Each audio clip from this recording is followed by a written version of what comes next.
Good afternoon. It's time we had a talk on an uncomfortable topic for many of you. We're going to talk about fusion. Now, I'm not a fusion plasma scientist, but in high school, I did experiment with plasmas, as I'm sure many of you in this audience did as well. I recall asking my father to help me find a used high-voltage transformer at the local furnace repair shop, and he did. And there she is, still operating 40 years later. And with that transformer, I was able to power some of my early attempts to build that pulse nitrogen laser in the basement. Well, that interest in physics led to a degree in optics at the University of Rochester, where I finally finished that laser. And so, speaking of education, all of us probably learned that matter exists in one of three states, right? Solid, liquid, gas. But wait, there's a fourth state of matter, plasma, in which the negatively charged electrons are stripped away from the positive nucleus. And plasma is important because it's in this state, with enough coaxing and confinement and squeezing by gravity or electric fields or even implosions, that hydrogen and other light nuclei combine to form heavier elements, and in the process releasing enormous amounts of energy according to Einstein's eponymous E equals mc squared. So this is nuclear fusion. And fusion is the most abundant form of energy in the universe. It powers all the stars in the sky, including our sun.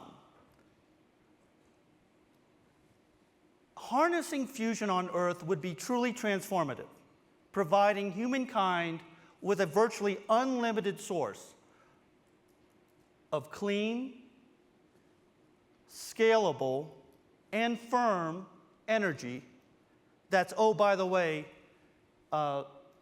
without some of those, the baggage of its nuclear cousin fission.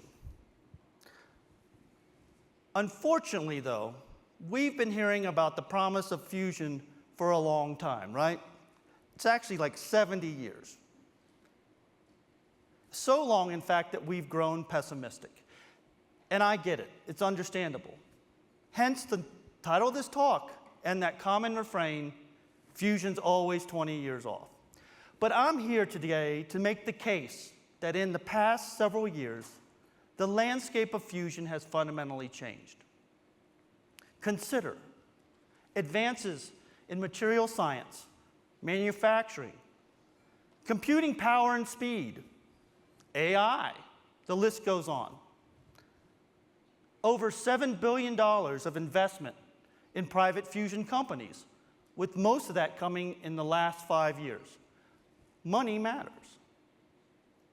Also, demonstration of that elusive target, net scientific energy gain at the National Ignition Facility.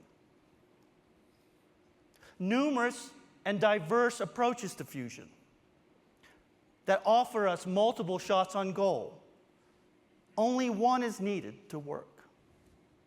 And the emergence of fusion-friendly, right-sized regulatory frameworks in the United States and the United Kingdom. All of this has been built on 70 years of public investment in academic and government fusion programs. Now, I know what you're thinking. Can reality really match all these expectations and, yes, the hype of fusion? Well, if you get a chance to visit one of these private fusion companies, do so. Because you're likely to see a lot of real work going on behind the scenes, well beyond just mere R&D. Engineering, fabrication, testing of systems, components, and fueled plasma fusion experiments well beyond the laboratory scale. Next, you might ask, well, if that's the case, when might we see fusion energy commercialized on the grid?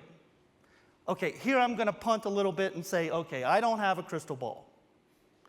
But I would assert that there are a number of global trends worth paying attention to. For example, 2022, the US administration launches its bold decadal vision for fusion energy, targeting operation of one or more pilot fusion plants by the middle of 2030.